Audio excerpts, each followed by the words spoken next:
Hi, welcome back to the channel. Today we're going to look at a case study where before they even came to me, the clients were almost at 100% goal achievement. We did a little bit of planning. We got them over the 100% threshold.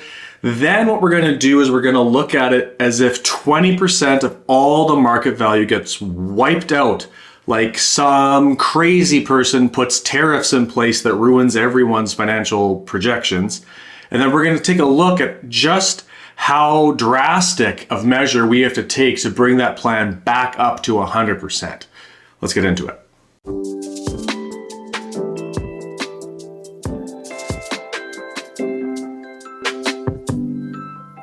So this case is all about Chandler and Monica Bing.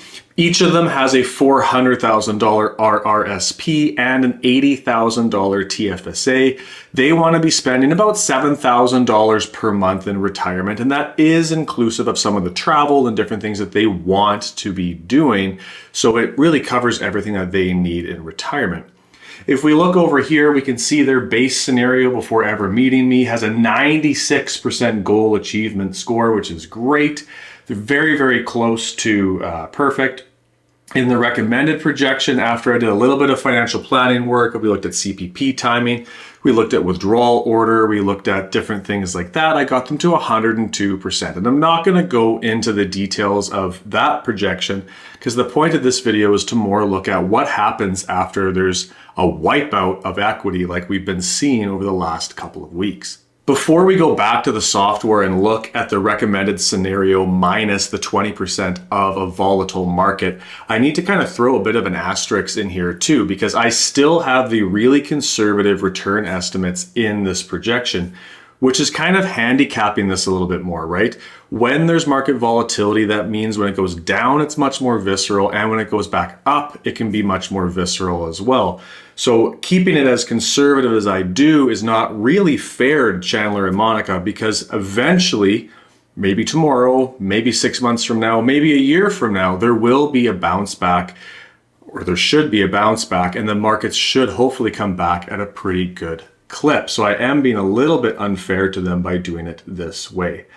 The other thing I want to remind you before I jump into there is right now, if you are stressed out looking at your investment returns, remember that as of right now, those down markets are just paper losses. They're not real losses until you make them real losses. So if you are down, remember that you don't have to withdraw 100% of your RSP in one shot. You're going to be taking a small amount every month or every quarter, however it is that you go about it. But those losses hopefully will be mitigated over time.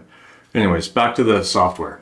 So this is the recommended projection minus the 20% here. So if we scroll down now, this looks pretty scary. Chandler and Monica are going to be running out of money at age 84. And again, to be clear, what that means is they've run out of either liquid money or they're entirely broke. In their case, I have them set to be in Ontario and they have a $500,000 house. So they still do have the equity to lean on there. If we come back here and look at some of the charts, let's take a look at their net worth statement. The net worth actually never does dip into negative territory. The debt that they have to take out against their house never equals the amount that the house is worth. So that is a nice little bonus for them, certainly, but certainly not a good looking financial projection to be running out of liquid money at 84. So how drastic do we need to get to make this projection work now for Chandler and Monica? First, let's talk about some of the strategies they can actually use to help weather this time period. The first one is a short-term kind of solution, especially when you're pulling money from an RSP or a RIF, and it's called a cash wedge. And I've talked about it in a separate video at more length, and I'll link that video in the description below. But essentially, a cash wedge is before you turn 71, you create a RIF that's empty for the express purpose of taking money out of an RRSP. You put it in there, not invested in the market, just in something like a high interest savings account, and it's protected while you bleed that money out into your cash flow. I've recently been talking about the cash wedge with lots of people. Just last week, we made the decision with a client who was down a fair amount just to lock in some of the losses only on about 3 to 6 months worth of investments in a cash wedge just so that we can mitigate if there are future losses because of what's going on in the market.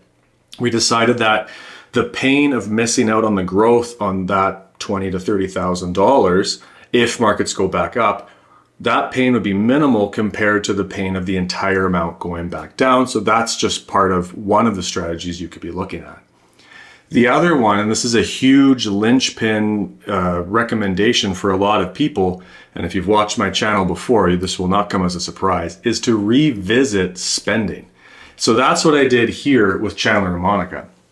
Before, they were spending $84,000 a year or $7,000 a month. I've adjusted that here now to $78,000, which is a $6,000 annual reduction or $500 per month. Again, if you've seen the channel before, you've heard me joke about what I call Chad's ratio. For every $1,000 per month that you want in retirement, you need about $200,000 invested at time of retirement. So another way to phrase that would be if you're able to trim $500 per month of spending in retirement, it's almost like finding $100,000 right in front of you.